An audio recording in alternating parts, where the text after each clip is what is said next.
Salam hər kəsə. Gəlin bu gün bir anlıq dayanıb düşünək, bizi həyatda saxlayan o möhtəşəm bioloji möcüzə haqqında danışaq. Bəli, söhbət tənəffüs sistemimizdən gedir. Gəlin birlikdə bu inanılmaz səyahətə çıxaq. Yəqin ki, bu sual çoxunuzun ağlından keçib. Uşaqlıqdan bizə deyirlər ki, burunla nəfəs al. Yaxşı, bəs niyə? Bəzən ağızla nəfəs almaq daha asan gəlir axı. Heç narahat olmayın. Bugün bu məsələnin kökünə enəcəyik və cavabı birlikdə tapacağıq. Baxın, bunu anlamağın ən yaxşı yolu, gəlin belə deyək, tək bir nəfəsin bədənimizdəki o heyrətamiz səyahətini addım-addım izləməkdir. Hazırsınız? Onda başlayaq.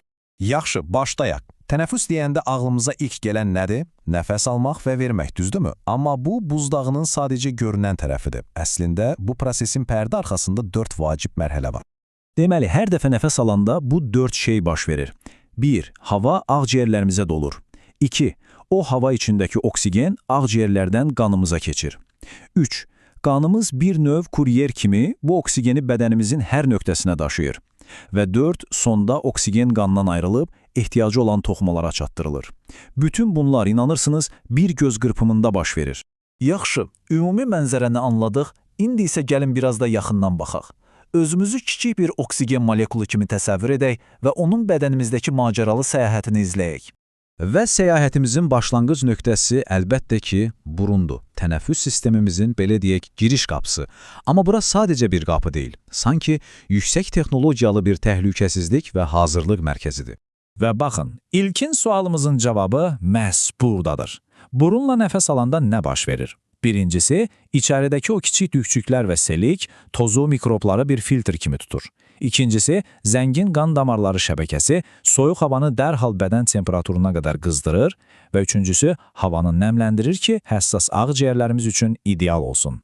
Ağızla nəfəs alanda isə bütün bu möhtəşəm üçü birində sistemdən yan keçmiş oluruq. Burundan keçdik. İndi havanın növbəti dayanacağı nəfəs borusu, yəni traxeyadır. Və bunun quruluşu həqiqətən də təbiətin mühəndislik möcüzəsidir.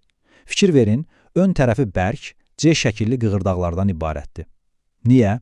Çünki bu, hava yolunun heç vaxt bağlanmamasına zəmanət verir, bir növ tunel kimi. Bəs arxası niyə yumşaqdır?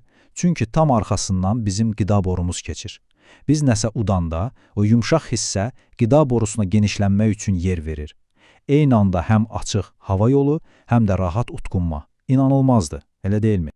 Və nəhayət gəlib çatırıq əsas məkana, ağciyərlərə. Burada da maraqlı bir detal var. Ağciyərlərimiz eyni deyil. Sol ağciyərimiz ürəyimizə yer açmaq üçün biraz daha kiçikdir, cəmi 2 hissədən ibarətdir, sağ ağciyər isə daha böyükdür və 3 hissəsi var. Bədənimizdəki hər şeyin bir səbəbi var. İndi isə bir anlıq dayanın və bu rəqəmə qulaq asın. Ağciyərlərimizin içində təxminən 700 milyon xırda hava kisəciyi, yəni alveol var. Təsəvvür edirsiniz, 700 milyon. Əgər bu rəqəm özü-özlüyündə sizi heyrətləndirmədirsə, gəlin bir də belə baxaq. Bütün bu 700 milyon kisəciyi açıb bir yerə sərsək, onların ümumi sahəsi bizim bütün dərimizin sahəsindən düz 50 dəfə böyük olar. Bu qaz mübadiləsi üçün nə qədər nəhəng bir səth deməkdir, təsəvvür edin. Bax, bütün bu uzun səyahətin son məqsədi, final nöqtəsi məhz bu alveollardır. Bura, belə deyək, mal mübadiləsi stansiyasıdır. Oksigen gəlir, heç bir əlavə güc sərf etmədən sanki öz-özünə qana keçir. Əvəzində isə qan özü ilə gətirdiyi tullantını, yəni karbon qazını bura boşaldır ki, biz onu nəfəslə xaric edək.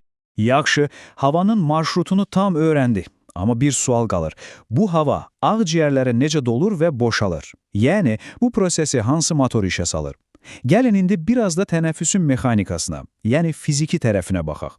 Nəfəs almaq əslində aktiv bir hərəkətdir. Belə təsəvvür edin. Döş qəfəsimizin altındakı diafraqma əzələsi və qabırğalarımızın arasındakı əzələlər yığılır. Bu, döş qəfəsimizi genişləndirir. Sanki bir körüyü açırsan.